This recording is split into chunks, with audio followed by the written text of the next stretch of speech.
하나님 말씀 보시겠습니다. 하나님 말씀은 잠언 9장 10절에서 12절까지 말씀 보겠습니다. 잠언 9장 10절에서 12절까지 말씀입니다. 은혜를 주신 하나님 말씀 봉독해 드리겠습니다. 여호와를 경외하는 것이 지혜의 근본이요 거룩하신 자를 아는 것이 명철이니라. 나 지혜로 말미암아 내 날이 많아질 것이요 내 생명의 해가 내게 더하리라. 내가 만일 지혜로우면 그 지혜가 내게 유익할 것이나 내가 만일 거만하면 너 홀로 해를 당하리라. 아멘. 이 시간에 할렐루야. 오늘은 졸업 예배로 드리기 때문에 우리 오늘 졸업하는 우리 학생들에게 하나님의 지혜로운 사람이 되기를 바라는 마음으로 지혜의 뿌리라는 제목으로 말씀을 드리도록 하겠습니다.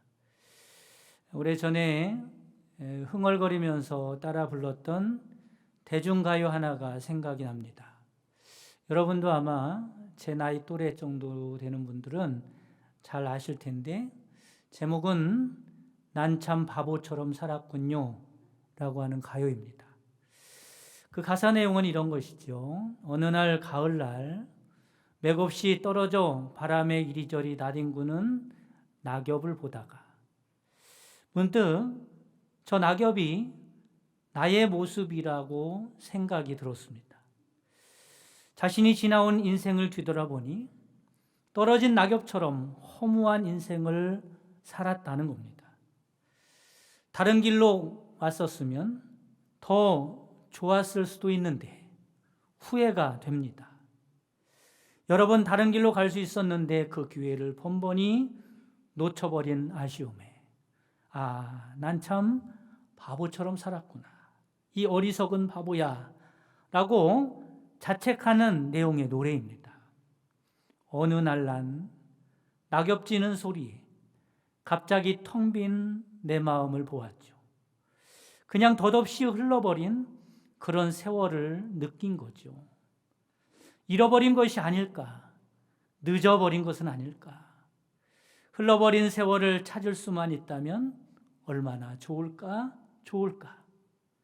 저 떨어지는 낙엽처럼 그렇게 살아버린 내 인생, 난 참 바보처럼 살았군요.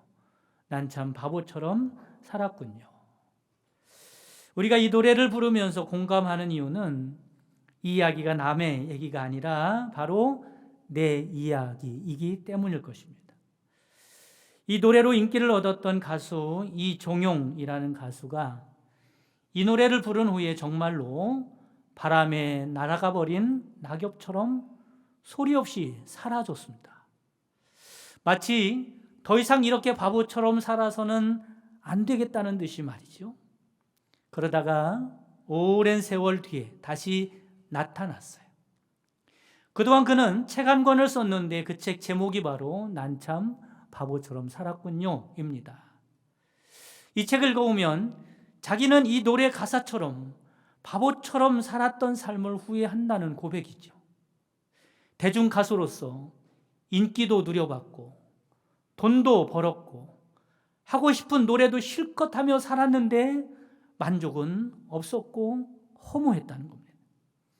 계속해서 이렇게 살다가 후회만 남는 바보 같은 인생이 될 것 같다는 거예요. 그런데 이 사람이 하나님의 은혜를 받게 됩니다.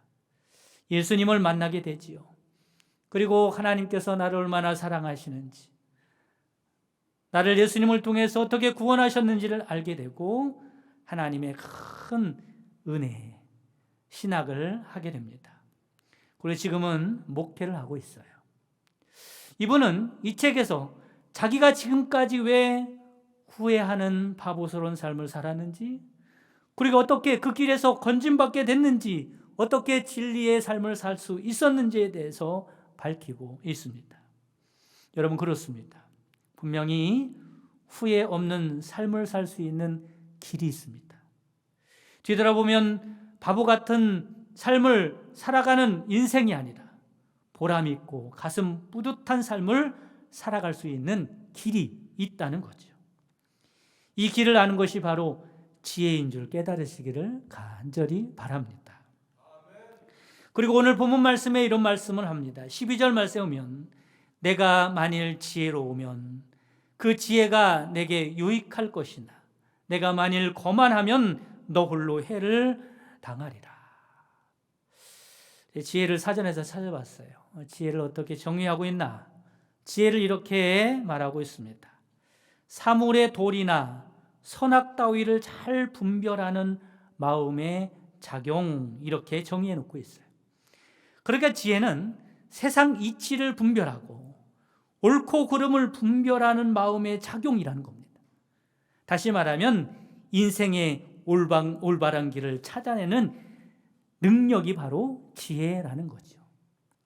덧으로 말씀을 드리면 지혜는 인생의 방향 감각이라고 할 수 있습니다. 나는 어디로 갈 것인가라고 하는 질문에 대해서 올바른 방향을 찾아내는 감각이죠. 무엇이 더 가치 있고 중요한가라고 하는 질문에 대해서 올바른 답을 찾아내는 감각이 지혜라는 겁니다. 그러고 보면 지혜는 무엇인가? 선택을 잘하도록 작용하는 것이 지혜입니다. 인생은 선택의 연속 아닙니까? 이 선택을 잘하는 것이 지혜라는 거죠. 어떤 연구에 의하면 사람이 하루에 적어도 2,000가지, 많게는 15,000가지를 선택하며 살아간답니다. 사람이 살아가는 게 그냥 평범하고 별일 아닌 것 같이 보여도요, 얼마나 복잡한 선택을 하며 살아가는 것이 인생인가라고 하는 것을 알 수 있어요. 크게는 이런 선택을 하죠. 어떤 직업을 가질 것인가? 누구와 결혼할 것인가? 얼마나 중요한 선택입니까? 예수님을 믿을 것인가? 말 것인가? 얼마나 중요한 선택이에요. 작게는 어떤 옷을 입을 것인가? 오늘은 밥을 무슨 반찬과 먹을 것인가? 어떤 차를 마실 것인가? 이렇게 간단한 선택도 있습니다. 여러분, 그런데 어떻습니까? 무엇을 선택했느냐에 따라서 결과에 대한 책임을 져야 합니다. 그 선택이 인생의 성패와 행불행을 결정하게 됩니다. 그러므로 무엇을 선택하느냐라고 하는 것에 따라서 인생이 결정되는 것이죠. 그러므로 선택이 참으로 중요합니다. 그리고 이 선택을 잘 하게 해주는 것이 바로 지혜라고 하는 거죠. 그런데 오늘 말씀 10절에 보면 뭐라고 말씀하세요? 여호와를 경외하는 것이 지혜의 근본이요, 거룩하신 자를 아는 것이 명철이니라 말씀합니다. 여러분, 여호와를 경외하는 것이 지혜 중에서도 근본인 줄 믿으시기를 간절히 바랍니다. 그러면 지혜의 근본 할 때 그 근본이 무슨 뜻일까? 근본이 무슨 뜻입니까? 우리나라 말의 뜻에 의하면 이런 뜻입니다. 나무의 뿌리, 근본, 나무의 뿌리, 이런 뜻이 있고요. 히브리어 원어로도 보면 시작, 출발, 이게 근본입니다. 이거 뭔가 통하죠, 그렇죠? 나무도 그 뿌리부터 시작하지 않습니까? 나무의 뿌리, 시작, 출발, 이게 근본입니다. 근본이라는 것은 그러니까 이런 거죠. 우리가 어디를 가려고 한다고 생각을 해보세요. 목적지가 있지 않습니까? 그러면 가장 중요한 게 뭐냐면 출발이 중요한 거예요. 근본이 중요한 거예요.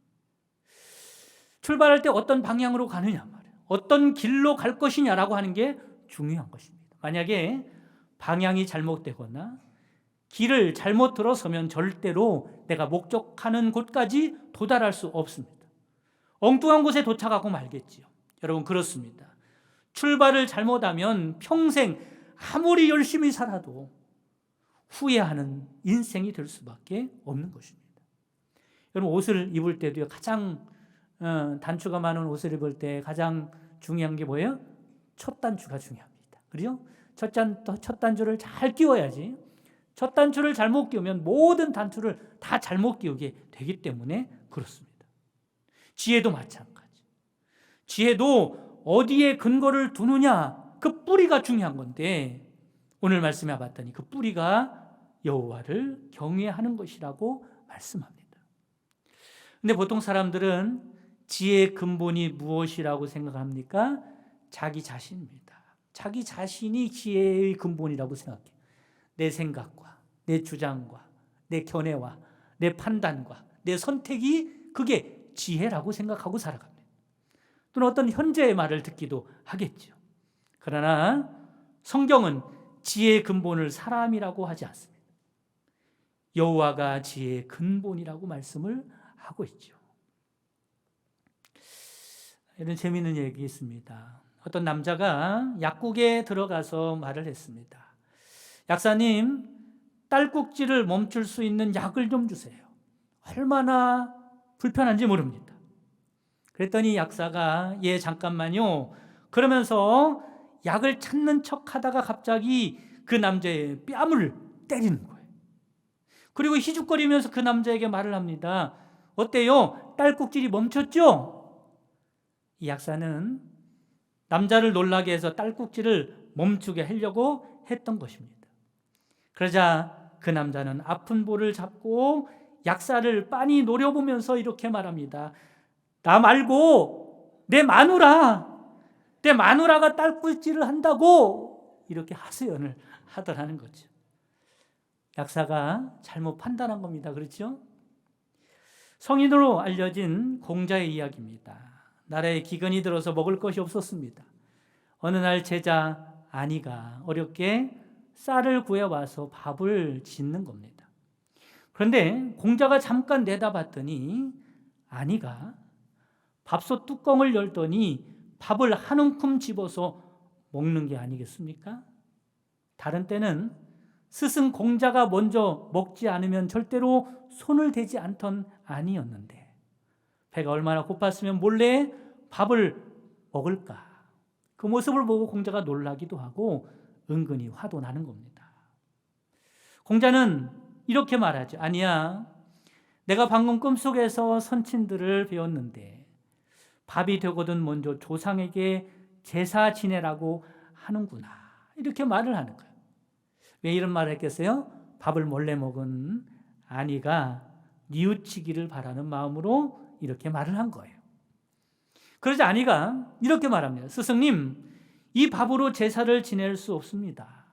제가 밥이 다 되었나 보려고 뚜껑을 여는 순간 천장에서 흙덩이가 떨어졌습니다.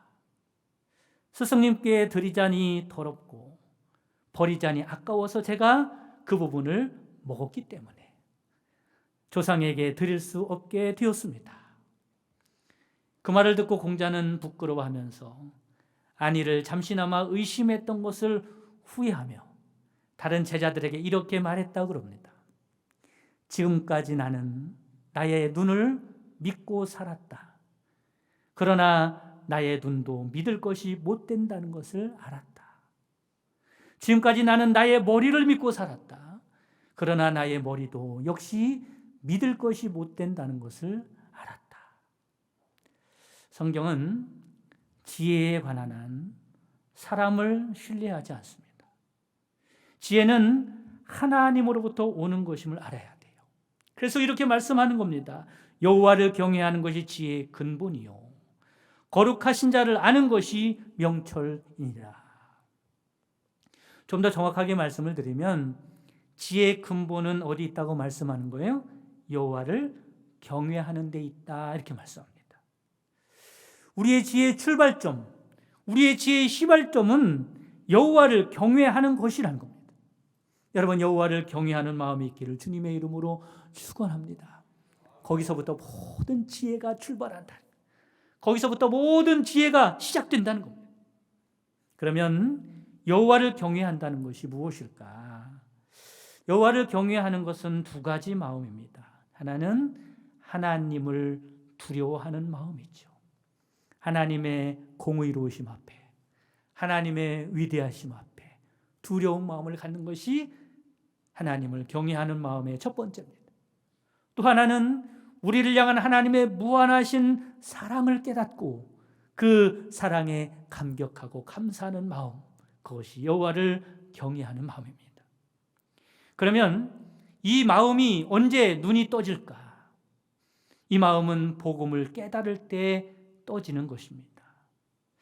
십자가에 달리신 예수님을 바라볼 때, 그 예수님이 나의 구원자로 믿어질 때 하나님이 얼마나 거룩하신 분인가, 하나님이 얼마나 공의로우신 분인가, 하나님이 얼마나 전지전능하신 분인가, 하나님이 얼마나 거룩하신 분인가를 알게 되는 것입니다. 여러분 생각해 보시기 바랍니다.